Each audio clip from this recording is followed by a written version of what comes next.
You're listening to the Hazard Ground Podcast, with service members from across the military sharing their stories of combat and survival. And now, here's your host, Mark Zeno. Welcome into the Hazard Ground Podcast. As always, we appreciate you joining us each and every week. Before we get started with this week's episode, which is a fantastic one, really excited for you guys to hear his story, but want to remind you guys about our promotion with Amazon. Make sure you guys go to our website, hazardground.com, click on the sponsors tab at the top of the homepage, or scroll down to the bottom and hit the Amazon button. It'll direct you right to Amazon. You can do the same thing on your mobile phone as well, your smartphone. Go to hazardground.com and click on the Amazon button at the bottom of the homepage or the sponsors tab. It'll redirect you right to the app. So all of your information is saved and everything, which is convenient and easy. But anyway, you do all your normal Amazon shopping. We'll get a percentage of what you guys spend, and we'll donate it right back to some of the great charities you've heard featured here on the Hazard Ground. Make sure you guys follow us on all the social media sites to keep up with what's going on with the show, Facebook, Twitter, and Instagram, as well as our YouTube channel at Hazard Ground and Hazard Ground Podcast. Easy to find. Give us a follow and tell a friend. We want to continue to grow this Hazard Ground community. And then finally, keep the ratings and reviews coming.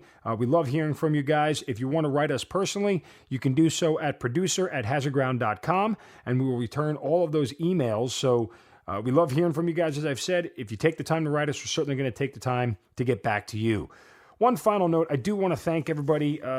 If you haven't heard and you don't follow me on social media, I was laid off this week due to COVID, but I've had a lot of fans of the Hazard Ground reach out and wish me well and continued success, and so that certainly means a lot to me, and it just kind of goes to show you how much of this Hazard Ground podcast has really connected veterans and people all over the United States and all over the world. So I certainly thank everybody who took the time out to reach out and wish me well. We're going to be fine. We're going to be okay. We veterans, we service members, we all stick together. So I know you guys all got my back and I got yours. And certainly, again, thank you guys for taking the time to reach out and wish me well. Now that all that's out of the way, let's get on with this week's episode. Joining us this week on the Hazard Ground is a 25-year Army veteran, a retired sergeant major who spent time in the 75th Ranger Regiment, including a special mission unit. He had a total of 14 deployments throughout his entire career.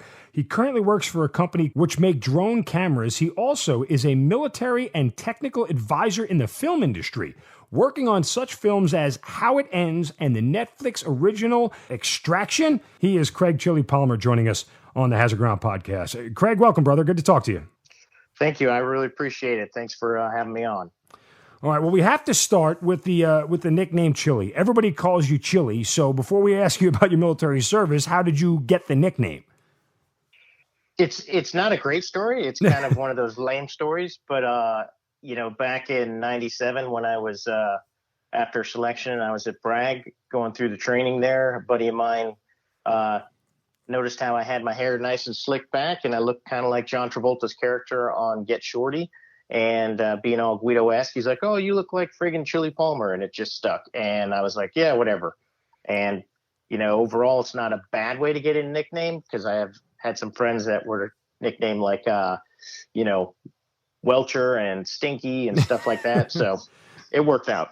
Yeah, but at least you didn't give yourself your own nickname, which is a major faux pas. It's a cardinal sin. You can never give yourself your own nickname. So, all right, let's start back at the beginning for you. When and how did you get in the Army? I went in 1989, right out of high school.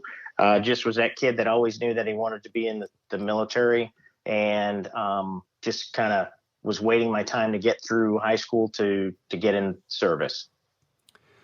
You signed up at a time where there wasn't really a lot of combat going on, but that wasn't really the case for you, because as soon as you got out of basic and everything, you went right into Panama, correct? Yes. Yeah. At that time it was really, people went in the military to be in the military, and, it was always going to be an experience, whether or not it was going to be 4 years or a retirement. And, mine ended up being a retirement. But yeah, I went in right after basic AIT, all that one unit station training, then went to airborne school, then went to the Ranger indoctrination program at that time, which was just 3 weeks of really weeding people out. I got to battalion December. I think it was like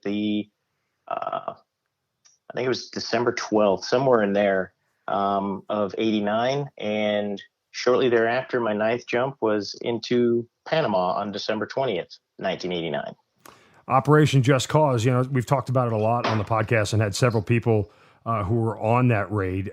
What do you remember about it? I mean, for a kid that's so young, and really, maybe in the special operations units there were, but there weren't a lot of experienced combat vets at that time. So do you remember what you were told before going into Panama, like, by some of your senior NCOs and whatnot? Yeah, I remember my platoon sergeant just saying, "Oh, you won't notice the weight of your ruck," everything like that, because all the other guys were Grenadier Raiders from '83, so it was like, that was the last experience, and they're like, "You won't remember, you'll do this, whatever." And my squad leader was like, "Hey, don't worry, you'll be good. Just do what you got to do, get to the assembly area and all that stuff." And first thing I remember is, of course, we jumped at 500 feet. So I get out, we had the dual point harness for lowering our rucksack, jumped out, didn't even check canopy, went to lower it. One side went, the other side didn't. I picked it up to be able to, lift it up the rucksack so I could get the tension off that side so I could release it, and bam, I hit. And then I got out of my chute, put my rucksack on. I was like, holy shit. I feel the weight. I don't know what the hell he was talking about. That's unreal. First combat experience there, did you get a chance to fire your weapon at all or no? No, and I have a nice story I like telling people when I do some of the shooting classes with VTAC and SIG is, I was constantly checking my round to make sure it was loaded.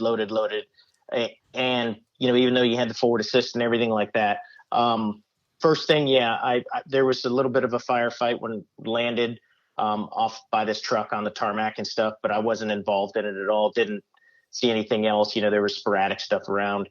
My buddy, I ended up actually finding my roommate underneath he was trapped under his canopy, and we start running to the assembly area. By the time we get going through stuff, we're just like clearing. It was like, yeah, whatever, you go in. There was no real procedures or tactics, on doing CQB at that time for us in the Ranger Regiment. We could do a patrol base in the woods, but not so much a clearing, but good CQB. And so we were just kind of like, oh, there's a fridge. Let's shoot in it to see if anybody's hiding, just stupid stuff. And I went to pull the trigger, and it was like click, because I kept checking that damn round. It wasn't fully seated. So, boom, right away had a malfunction. So my thing to people is always load the magazine. We show them a correct way to do it. Load the mag. That where your top round is when you have your 30 rounds on the right, you load the magazine, close the bolt, pull out the magazine. If the top round's on the left, you loaded a round, so you don't have to do the press check. Amazing stuff, man. You get out of Panama. Do you kind of get a sense of like thinking at that point in time that was the most or closest to combat you were going to come in your career? Yeah, it was weird because it was like, I knew nothing and I was scared to death. And I remember that morning having to choke down my waffles when we were out at 175 before we left, because it was a freezing rain and all that. And I was like, man, I knew nothing, didn't know anything. All I did was follow, try to just follow my squad leader, my team leader, everything. So I had no idea, no concept. And I always regretted that, thinking, man, I hope I get another chance to actually be able to do something or think. And it just, watching everything else go by through the 90s, all that stuff. And then after going to selection 97, being up at Bragg for a few years, and then everything happening with 9/11, it's like, holy cow, here we go. This is a game changer. This is something that's changed in the world, and we're definitely going to be involved. So it was just a matter of, to what extent. And then of course we know we rolled in there and did a lot of wild west activities. Yeah. Without fast forwarding too much, I do want to go back just to your time in the 75th Ranger Regiment, and then you went to work as a military freefall instructor. Which, for the non-military folks, that's the same as Halo school, right? Like high altitude, low opening as far as jumps is concerned. I mean, how did you get that job? Did you want it, or how does it all come about? Yeah, so I was at First Bat for about 2 years, and actually then tried out for the Regimental Reconnaissance Detachment at the time. which was down at Fort Benning then. And I was like, okay, yeah, let's do this. This is like the old LRT teams in Vietnam. So I did the tryouts for RRD, made it. Then knowing that, MFF was going to be a part of that as our skill set. So when I went to, basically the recon teams, I got to go to a few different schools, which is awesome. Got static line JM right away, then went right to MFF, and then I did the waterborne infiltration course down at Key West. So what happened was I was trying to go over to 375 as a squad leader. At that time, Sergeant Major Ponder was in charge of the regiment, and he was like, no, you've been in the regiment long enough, 5 years. You need to go out Abrams Charter and, go to the regular Army and do good things out there and then come back. And I was like, screw this. And I had a couple friends that went up to the Halo committee already. So I was like, yeah, whatever. I'm going to do something that I want to do. So basically, yeah, hit my friends up there at the committee. And then I was able to get a slot to go up there. And what was funny was when it was at Bragg in 95. So January 95 moved up to Bragg, and then July 95 moved to Yuma, Arizona with part of that move. And growing up in Arizona, it was kind of nice because I was about 3.5 hours away from my folks, and my son was born in June of 95. So it was pretty neat. And so I was out there for a couple of years before I went to selection and then went back to Bragg in 97. When you go to assessment and selection, how much did you know about it ahead of time? And obviously you had some experience in the special operations community in the 75th and everything else. And, but did you know what you were getting into at that point? As far as selection, I knew it was a big gut check and everything. And I knew what the end state was for where I wanted to be in the unit I wanted to be in. Because when I was in regiment or in first bat and heard that you could actually try out, I thought it was something that people come and they say, hey, we want you to try out. I was like, well, always got to give it a shot. And so I knew, consisted of a lot of land nav, a lot of gut check, and it's all on you as an individual. But, that's really all I knew outside of going there and knowing a couple things that, you got to do your PT test, an 18-miler. And then from there, it's, kind of the unknown in a way, but knowing that you're doing a lot of land nav and it's big gut check. But it was, I had also a levy to Hawaii on my back, and there's no way I wanted to go out into the regular Army. So, that helped push me along the way when I was kind of dragging on some of those hills. What was the toughest part for you about assessment and selection? I think initially just, you're so in the regiment, it was kind of, I wouldn't say micromanaged, but you're very strict in your guides, left and right limits. And so you're always given these, your orders and your standards, your task condition standards. And, there's a little bit of wiggle room to maneuver. In the Halo committee, it was nice because I was around all the SF guys, a lot of guys, even from the Marine Corps, and then also, some of the SEAL teams. So got to see a little bit more, as far as being an individual and actually, being able to do things when they say, hey, here's your task, you could accomplish it how you needed to versus somebody saying this is step 1, 2, and 3 for it. So it was going to selection for me was just, realizing I'm in that environment of, I'm given what I need to do, what task it is, and I need to figure out the best way it works for me. So then once you kind of got into that groove, then it was just the mindset of just thinking of the end state. To me, it was always that end goal, because if you think about, when I finish today, it's not so much today, it's tomorrow and the next day that I had to think about. You spent 25 plus years in the special operations community. Assessment and selection has changed a lot.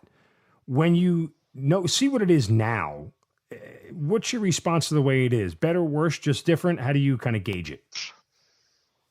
I think anytime you kind of take away from some of the, standards by means of, to me, it was way back when where they started like the swim test, but you became like, just kind of a pass or fail. And then you had to learn how to swim by the end of, your, basically your training period is after selection.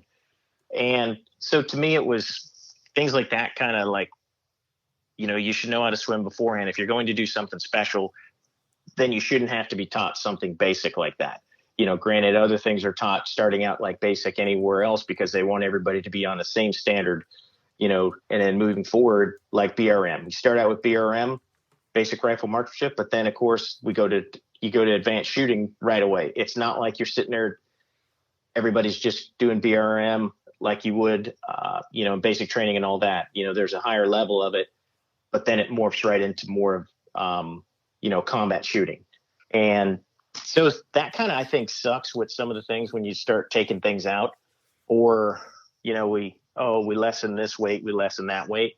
I mean, they were there for a reason. I understand some of that, but then I think in other ways they've gotten better, because like RIP used to be just, 3 weeks of just getting your bag smoked and then doing a road march almost every other day, it seemed like.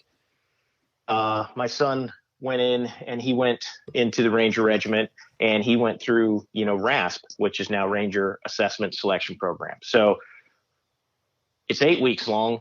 They do a lot of the same stuff, but then they actually get taught things to integrate when they get to, their squads, versus just getting their bags smoked and everything else. So some of the aspects I think have changed to a lot better stuff, but, our road march standards, still the same time standards, but how we did it, where you had to be an arm's reach away from the guy in front of you, to doing a release road march, kind of softens it up to me. But I think there's a lot better stuff going on as far as they're learning a little bit more. Well, let's bring it back to 9/11. Where were you? What were you doing? And what do you remember?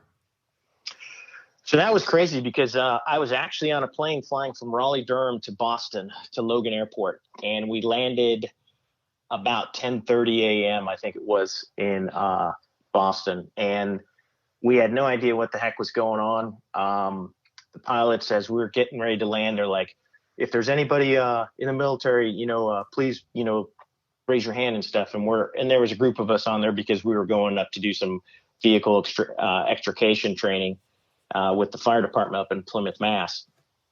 And, we're like, yeah, whatever. And then we go get ready to land, and he's like, please, yeah, let the military, guys get off first, all this stuff. And we're like, what's going on? So we actually landed. People started getting on their cell phones, and then people were saying, the towers fell and all this stuff. And we're like, what the heck is going on?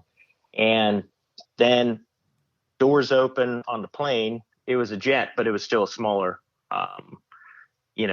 plane itself.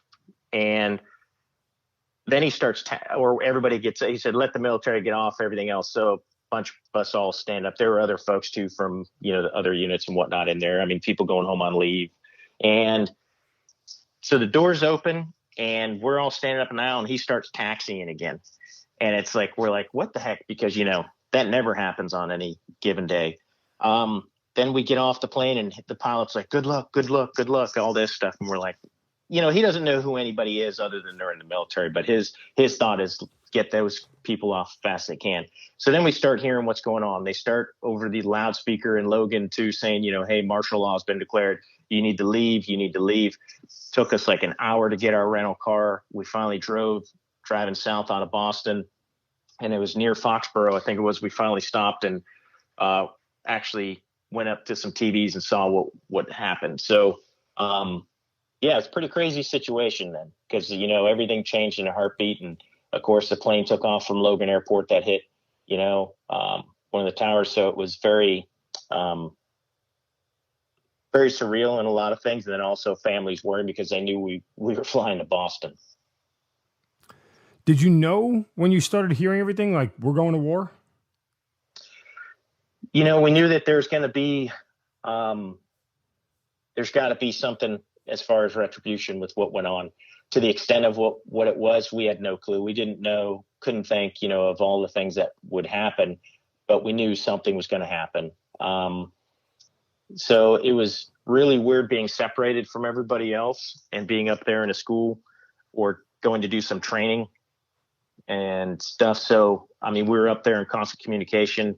They're like, stay there. And then we finally came home and drove all the way back. I mean, it was just insane trying to drive through everything. And then once got back, then it's like, you start really being able to be brought in a little bit more since we were away, what's going on and what's being planned and all that stuff. And then, of course, we know things started in October, with direct response. And then from there, we, now see where we went.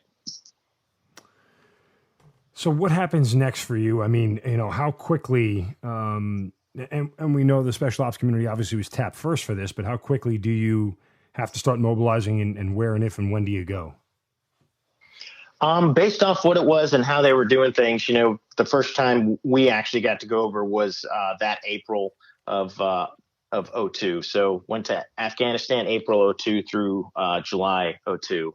But other guys were there from October on. So it was a constant present through the special ops, and then even, a lot of the stuff with like 5th Group, they were there even during that October and everything within Afghanistan, and started that big push, with the Kurds and everything. So from that, it was just constant presence. It was just rotational. And we were just, biting our tongue, waiting to go, because it was, everybody wanted to do something, but you have to understand there's also a flow, and there's a little bit more of a strategic look than it is just wanting to get involved. When do you finally get on ground? It was that early April of 2002. Okay. And so, we went to Bagram Airfield, which at that time, we were still burning the waste from the toilets with diesel fuel, and we were living in tents, and so it was pretty old school environment by standards of 2010 and beyond. What's your mission set when you get there? I mean, look, obviously it's you're trying to find bad guys, and you're trying to get bin Laden at that point in time, thinking that we still have a shot at getting him, now with hindsight being 2020. But to that end, do you feel like going in, your mission set is achievable? Yeah, 100%. I mean, you start coordinating with the element that you're going to actually, replace, and kind of seeing what they've done, what lessons learned. So then we can kind of not pick and choose, but kind of, of course, learn from what they did, but then also maybe, continue what progress they had, or change course based off, how something isn't working out. So, a lot of coordinating with the elements, in country before we did the RIF. And then from there, it's kind of like, okay, hey, what's kind of here? What can we do? What are our assets? Who's out there with the intel? Because a lot of it was humid at the time. Then, you had the Preds flying, and that was the only thing really, flying, because everybody was still worried about the Stinger missiles that could have been out there. So then it was about linking up with the sister elements. Like, we did a patrol with the British SVS guys, out in Kajaki. And we were there for a couple weeks and driving around, and then going to different villages, trying to see based off old, NAIs that were during the Russian time frame even. So it was just a lot of development. Did you think back to your time in Panama when you get on ground in Afghanistan and sort of compare the two, or that doesn't come till later? We didn't do too many direct action missions then, because it's just the intel and everything was not there. Right. And then the assets. So that first time go in and then seeing a helo get shot at with a dish gun stuff, it was like, oh shit, yeah, this stuff's real again. Just kind of like with Panama. That was what made it real to me, was, that little skirmish I talked about on the tarmac that I witnessed, but was far enough away that I wasn't involved. And then seeing this stuff happen, it's like, okay, this stuff is real, and it's, you change your mindset a little bit. I mean, you're scared like anything else, even though after all the deployments, you're still afraid, but it's being able to think through that. So it was, I think, just being able to adapt to it and understand the situation, but know that we had a higher level of training. And then over time, it became kind of second nature with our training, because we were able to really focus it on the battlefield, or the threat that was there of the day. Do you remember when you get into your first, legitimate combat sort of, entanglement, if you will? Yeah, that was that was actually during the invasion of 2003 in Iraq. And yes, okay. So in well, when did you get back from Afghanistan, real quick? We got back in July, so it was okay. Quick, 3 minimal, months. Yeah, minimal time frame, and no real skirmishes, no nothing for us itself. I mean, it's just the way it was going. The guys beforehand had a few good things going on, a few engagements, but things were kind of slowing down just a touch because I think it was harder for them to move as well. Right. But with everything, we got to be a part of the invasion in 2003, going in from Saudi Arabia all the way into Tikrit during our journey. And along the way, we had a few good skirmishes going. We wake up in March to a bunch of S-60s shooting at, planes coming in, dropping bombs and everything like that around the airfields. So it was pretty intense. And then we had a huge battle in 2 April, and we lost Andy Fernandez that day. And so that was a big engagement that we were surrounded, and then kind of had to make our stand. With about 100 dudes tried to surround us, and there was about 70 of us. It's not favorable numbers. Nope, but it's also the will and also the firepower that we were able to have. And then we had some great guys from the CCT side, that the combat controllers that were bringing in aircraft left and right. So it was pretty intense little day, but it was a lot of people doing the right thing at that time. When you talk about losing Andy Fernandez, what does that do to you? I mean, you've had some combat experience at this point, and you've had some, obviously experience in Afghanistan, but does that change your mindset at all? I mean, I think then it's hard, you can't shift and dwell on it at that point, because we know that we still have, things that we need to accomplish. I mean, it's a very, very crappy situation, like anything else, even if somebody's injured.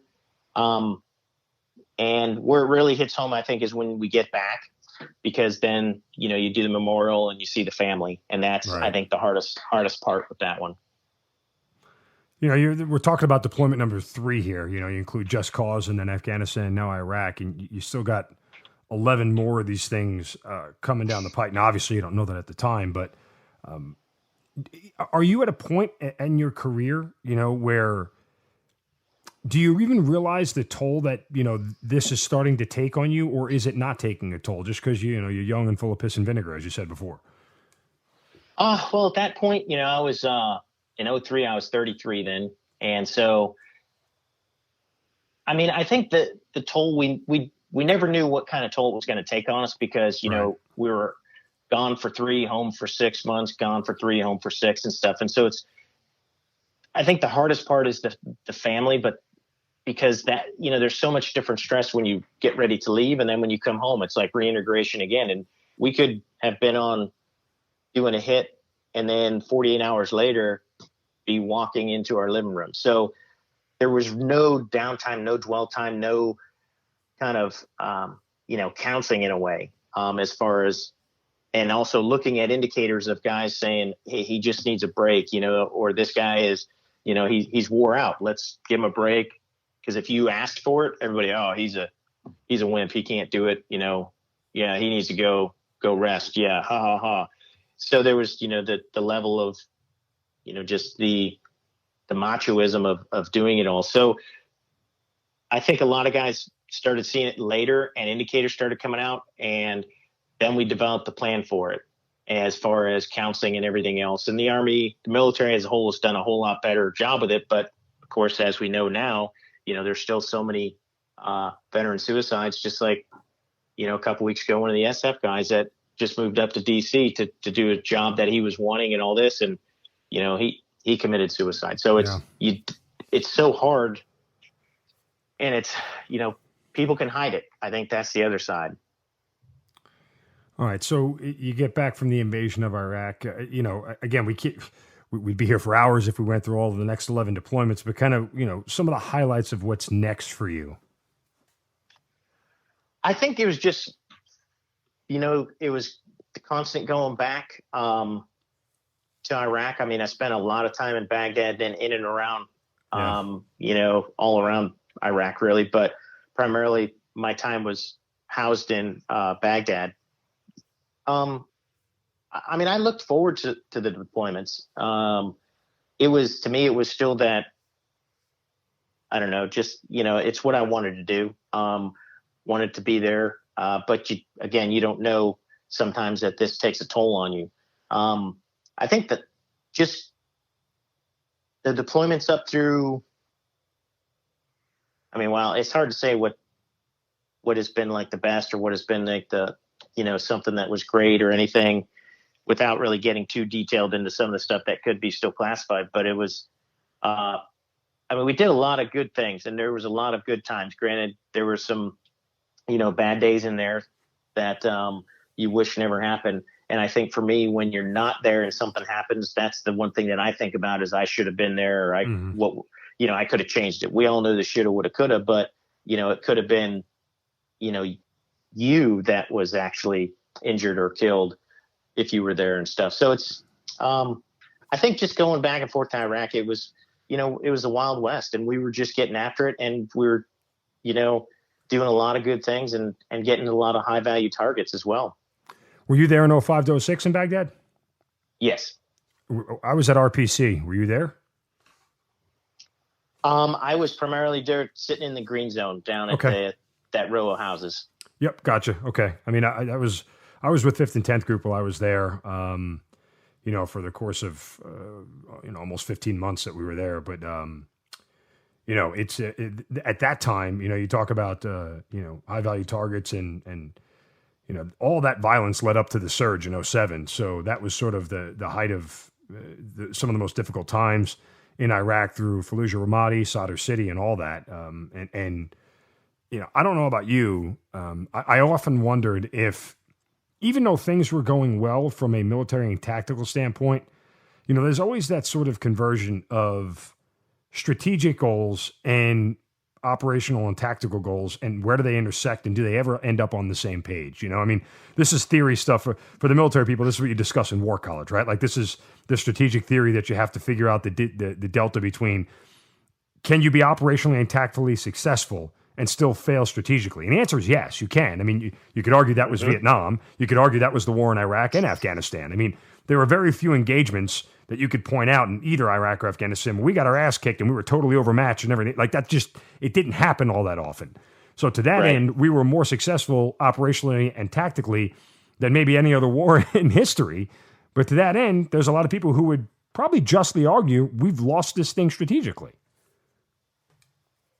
Yeah, no, I agree. And it's a tough one because it's then what happens is we saw a lot of political nature comes into play. Yes. And then, the leaders that are in charge then in that country, whether it be Iraq or Afghanistan, they're corrupt to begin with, but they're the least corrupt that support some of the U.S. policy. So seeing stuff like that is just like, painful. And that's where I think some of that strategic level we fail, because then we start trying to, give this back over to folks that we know are just going to, run this to the ground. And then we're going to have to come back in and assist a new regime, down the road.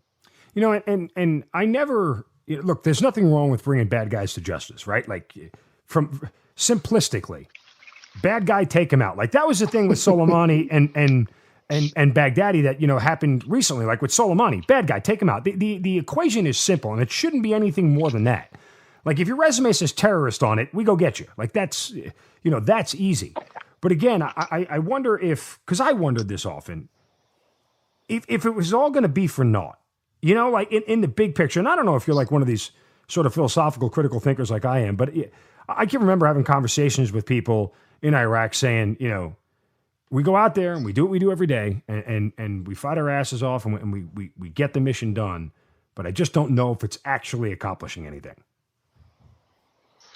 Yeah, there was this, some of the stuff like that. It's like, really, what what are we doing here? What we're going after this? And then other times where, we had some things lined up, ready to go, going into to get Sauter himself. Mm-hmm. And we get called off by somebody from outside the country of Iraq, somewhere in the U.S., telling us, no, you have to let him be. So it's what deals were made. What is going on here? Because this is a bad guy, but yet now we can't go take him out when we know that he's doing things to injure, to maim, to try and kill U.S. soldiers. So yeah, that stuff is just kind of painful. When do you get to a point, or do you get to a point during these 14 deployments? I know you said you look forward to them, but was there ever a point where you sort of looked at him and went, man, it's time for me to go home? Yeah. I mean, I think,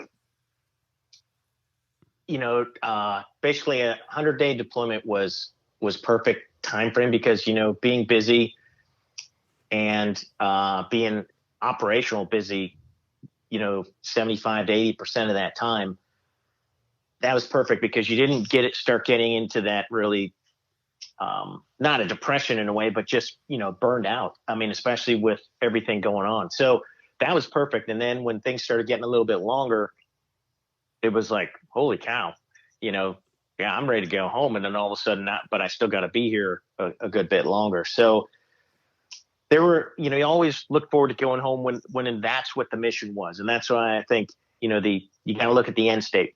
When you start the deployment, your end state is to finish the deployment.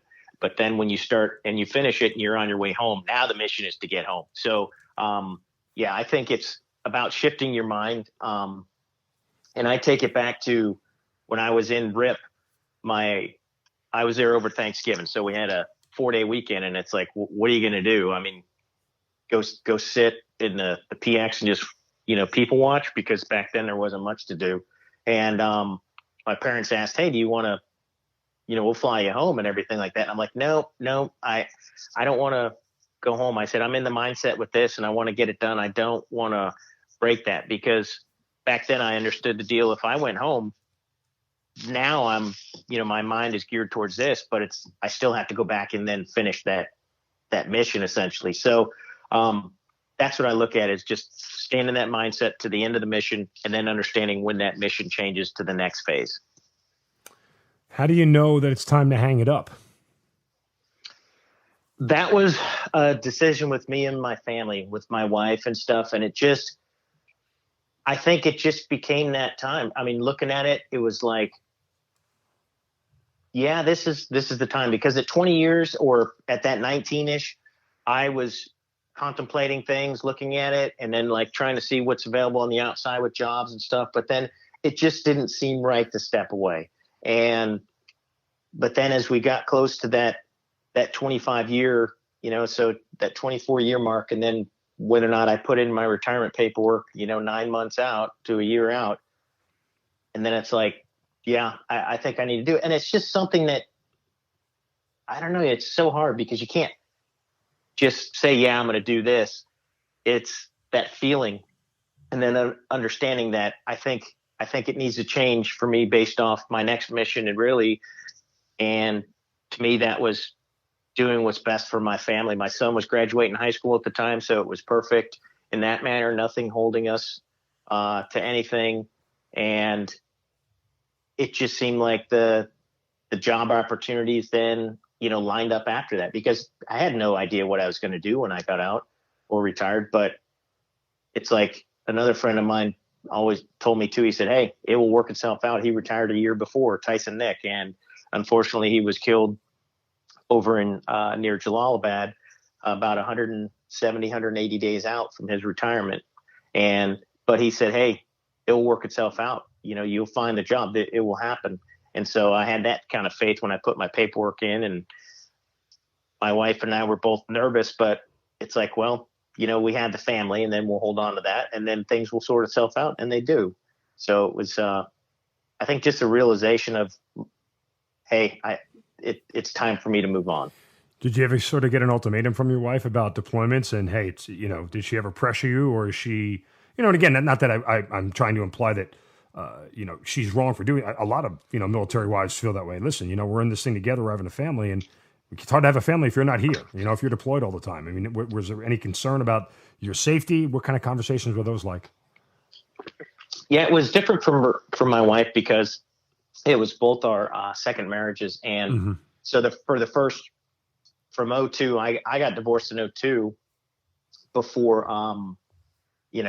actually all my stuff was filed before 9/11. So it was easy for me to leave, even though I just had my son. And he was basically, when I first deployed, he was still 6.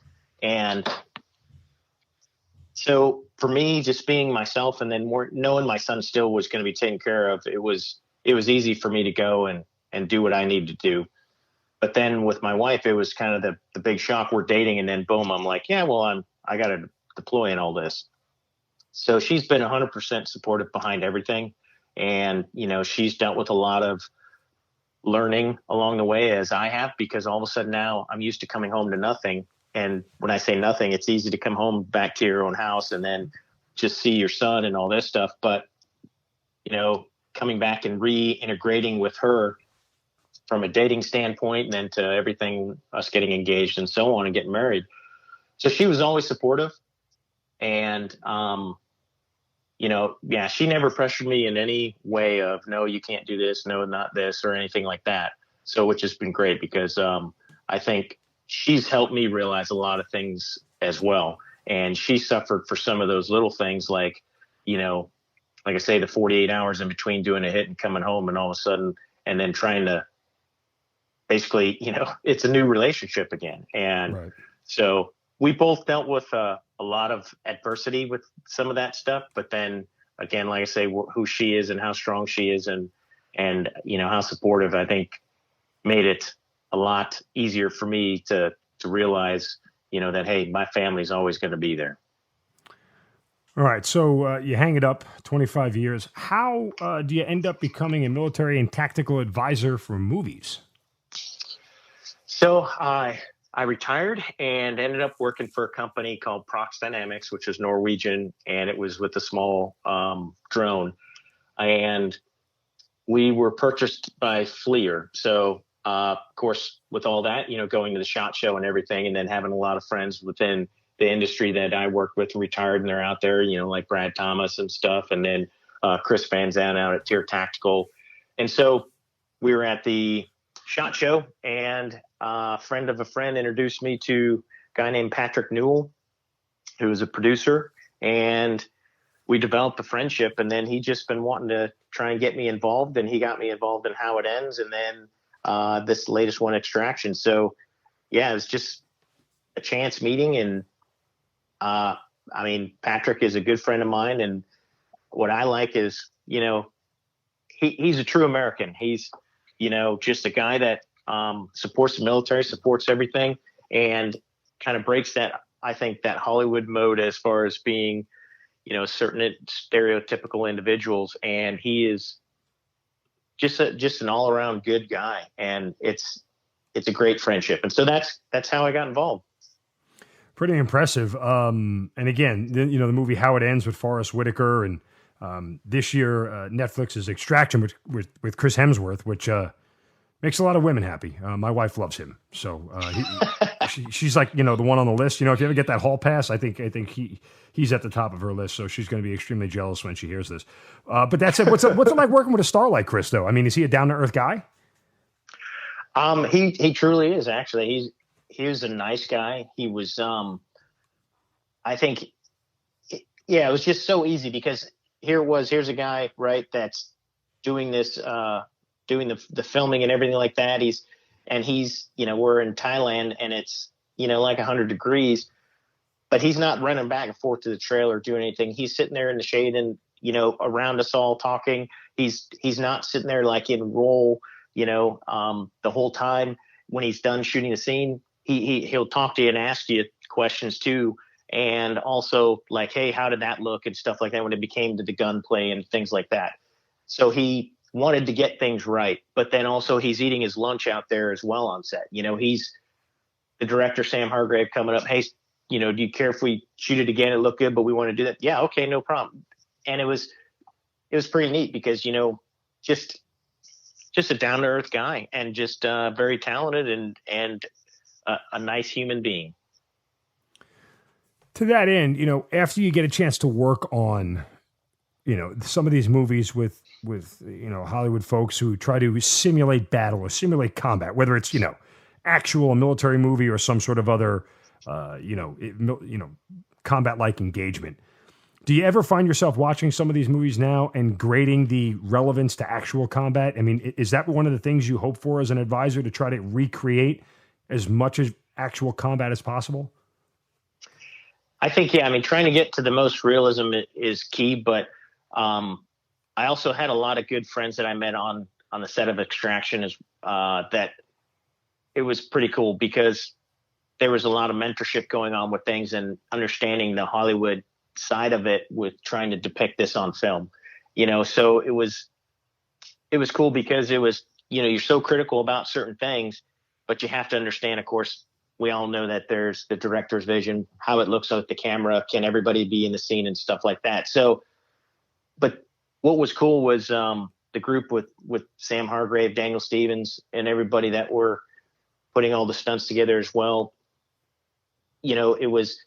They wanted realism. And I worked a lot with the stunt guys because of, how they do all the prep work of the fight scenes and everything else going on, and then shoot the previs, so that then the actors can see what they're going to be doing as well, just in kind of that real time on the set with everything, all the props there.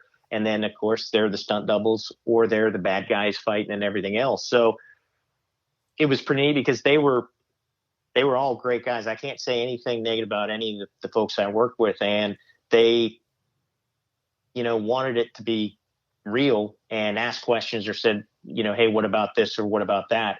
And being involved with them, and then doing some of the stuff as far as also with like Randeep's character, with getting him a lot more comfortable with the gunplay and everything. It was good, because I think they tried to put a lot of realism to it, and a lot of, you can never put the smell on there of a battlefield, essentially. Right, sure. But I think some of the things with an engagement, or just within a firefight and what was going on, definitely within that bridge sequence.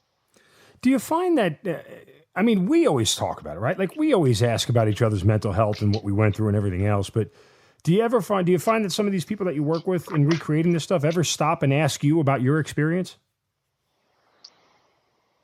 I did get that chance with, especially my buddy Patrick, and then also with Sam. Sam was, such a great guy and an easy guy to work with and for that. It was great, because then he'd come up and say, hey, well, what about this? Like, we're moving to the helo, and I was ducking down a little bit and stuff like that, and he's like, oh, what about everybody else? What do you think with this? And it's like, yeah, let's do this. Or they said, I'm like, well, they're like, hey, we've got to now shoot from these guys getting off the bridge into the helo.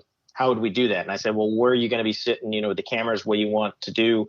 And, how do we make this happen? But then it's also asking, some of the stuff of, hey, what was your experiences? And you're sitting there just downtime and everything and chatting with folks. People are interested. And so then the fact that they ask about, how things for you, what you experienced, then they try to understand that when you're telling them, hey, this is how I would do this. So it was pretty neat, because it was a two-way street with everything that was going on with the information flow, I thought. Do you want to do more movies? I do. I hope I get that opportunity. I know everything's kind of slowed down right now with the pandemic, but sure. My buddy Patrick is constantly busy with things, and we're just waiting to see how things kind of ride out, and hopefully some projects come to light that I can be involved in with Patrick.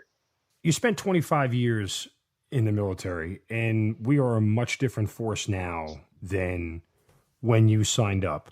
Again, I don't want to use better or worse, but we're certainly different. Do you have a feeling or an opinion on the differences and where we're headed and what the force may look like in another 10, 15, 25 years? Yeah, I think we've gone through a lot of ups and downs, even within this 25 years. We all know presidencies, depict budgets and everything else, which, of course, morale and everything else that goes on within the services. But I think we went from, just a training peacetime garrison to a wartime element, but then we've gone to a semi-garrison wartime environment. And I think we're kind of back to being a little bit more in that garrison environment. And I think it's kind of sad because what happens is there's still, guys going on deployments, so many things. The ROE has changed so much. The commanders have their ROE, but then everybody on down keeps adding to it. So these guys are so limited in what they can do. And now it's all, a lot of political games. So I think the military as a whole has advanced tremendously with technology, and there's a lot more capabilities they have. But I think we're still kind of driven with this garrison piece, even though we're still at war. And I think we just need to still focus on the fact that, we are a country at war for our survival. This isn't just something that, oh, yeah, Afghanistan, that's over there. No, it's not just over there. It's over there, but it's really next door to us right here, because if it wasn't there, it could be right here at our doorstep, let alone everything else that, the country is going through right now. Yeah, and I wonder, do we have a leadership problem? I mean, there's a lot of things that go on and a lot of changes. And look, I'm fairly progressive from the most part in the sense that, look, I just feel things move forward, right? Like the train leaves the station. You can either be on it or you could be on the platform, but who knows when the next one's coming through, right? So to that end, I'm not necessarily the one in charge of making the decisions, but when decisions get made by commands, for example, they're removing DA photographs now from promotion packets and boards and everything else, and everybody has an opinion on that. Now, the bottom line is that I think it's leaders that take you through any of these, force-wide decisions that are made, and I wonder, are we putting enough good leaders in positions to succeed in the military these days? It's always going to be, I think, a question for some on that, and it's the military, first of all, is a different animal than being a regular U.S. citizen. Right. And we're almost putting all the stuff, all these politically correct stuff in the military. And that is what's going to ruin it. Like taking the DA photo out. Why are they doing that? Well, they don't want to see that fat guy or that fat woman, in that photo and then judge them off of that, even though their height, weight, and everything is there. But they don't want to see all this stuff because then they figure that's going to influence people. Well, being in shape or not being in shape and how you look in the uniform is how you then represent that branch of service. So why not be able to see it? So I think we're taking too much political, correctness and putting it in there. And, I think there's good leaders out there, but I think there's some poor leaders and poor decisions and some weak-minded decisions because they're all worried about that next level. And whether it be a non-commissioned officer or an officer, I think we just have to be the military and understand you give up certain rights when you join, because you're going to do a mission that is specific to the survivability of this country. We protect democracy. We don't practice it in the military. There's a correct fine line there and a difference. And by the way, just a quick thought on the DA photograph thing. One of the things that the Secretary of Defense wrote in the memorandum was to remove racial bias as part of it. And my thought was, it might just be easier to remove the racist than the photograph. Like that serves the organization better long-term, is to not put somebody on a board who has racial bias. Find that person, get rid of them, and then the photograph isn't the issue. Like it almost seems like you're going around the block to get next door. We'd like to remove racial bias. Well, that's only on the individual who has the racial bias. Like, it's laughable that was some of the logic behind the whole thing. Like, if you have a racist in your ranks, get rid of them. The photograph has nothing to do with it. I agree. There's no place in the U.S. military, the U.S., country, anything for people being, racist. And the fact that it's almost like a cover up, and it's to say we're doing something versus acting on it and finding out those individuals that are, just knuckleheads and getting rid of them. Yeah, you solve the problem that way. You just prolong it if you just, kind of push other means in there to delay it, essentially. All right, some final thoughts here for you. You like shooting, obviously, and if anybody's been to your Instagram page, there's a lot of guns. And I don't say that in a bad way. I just mean, this is still a passion of yours. Is this sort of a way for you to stay connected to the service and things of that nature? I mean, what's the passion behind it? I've always loved, shooting as a whole growing up. And then the military took me to a whole nother level, especially with the jobs that I was in. So it's fun. To me, it's still something out there that's fun. I can relax with it, just like kind of working out. Going shooting is fun, and it's a stress relief. It's just something to do. But yet, I like also instructing still, especially with Viking tactics, and then doing stuff with SIG as well, because you can give back. Yeah, so it is a way of staying connected. I've actually, with my son being in the service, SIG allowed me to do a nice week-long class down at his unit. Oh, wow. A couple of years ago. So it's great because you can pass something on. And just like with law enforcement and then also private civilians, there's something, if you can teach them one thing that can make them a better shooter or allow them to survive in the situation that they're in, then you're successful. So it is neat to be able to get people to understand. Of course, a lot of the guys are already, shooters in general or have a decent firearms background when they're doing some of these courses. And so with that, they already understand safety. They respect the firearm and they want to learn and make themselves better. And I think just being able to pass some of that knowledge on and make them a little bit better and maybe accomplish their job, a little bit safer, is where I look at it. No reservations about your son going in the military, given the climate of the world? Well, he's been in, I think it's 5 years, and it was the right decision for him. He went to college, and he basically just went to an apartment for a year. It wasn't that he was bad. The structure wasn't there. He didn't go to school, and, it is what it is. So it was good for him, the right decision. He wanted to do it, but then also I believe that he needed to do it after his piece in college. So I'm happy that he's happy. He's already graduated Ranger School. It's been 2 years ago.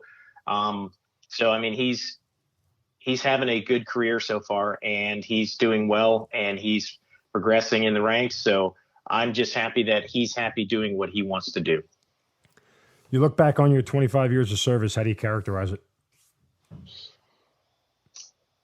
I look at it as a lot of growing up and a lot of good friendships. You can look at over time and especially just see kind of how you grow up and when. And I look at things like if I was to do something at a certain period, like especially when it came to really being involved in the combat roles, I was glad I was where I was at that time in my life for a lot of those lessons learned. And then, I mean, lifelong friends from that whole situation, whether it be guys that I just trained with all the time or guys that I've served in combat. Would you change anything?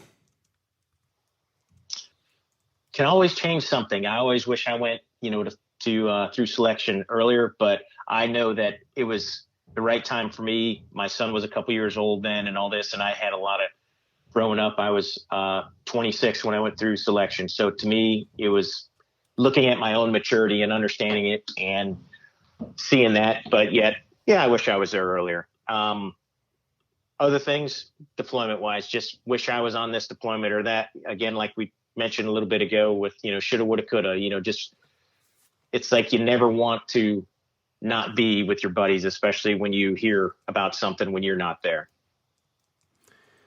Is there any sort of lingering, I don't want to say pain, but, anything bad that stays with you, from whether it's a fallen brother or something like that? Like what kind of still, for lack of a better term, keeps you up at night? It's that thinking that or wishing I was there when some of the stuff happened to some of the folks.